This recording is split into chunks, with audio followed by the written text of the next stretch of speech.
Hello, this is Erin from Bridgeville and South Fayette Township Libraries.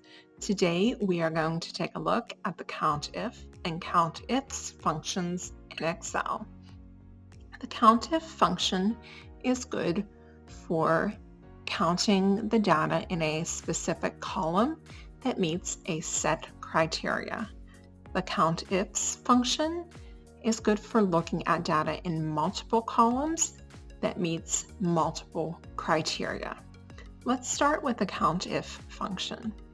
Now I can enter in the formula manually, or I can come up to the Formulas tab and click Insert Function.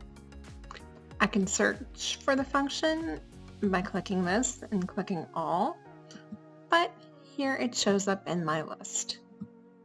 Now I need to select the range, and the range is what cells I want to count. So I can do a whole column or a specific set of cells. I'm going to do a whole column in this example. And criteria is what particularly I want to count.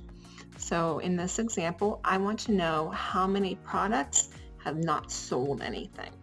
So we will say less than 1. And I'll click OK. And my spreadsheet tells me that there are 3 products which have not sold anything. To look at the COUNTIFs formula, here I have multiple columns, and I want to know how many times over the course of these 3 quarters the quota was exceeded.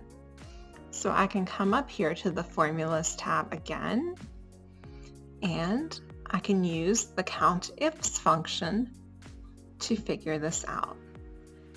And this time I'm going to select a range of cells, and my criteria is going to be yes.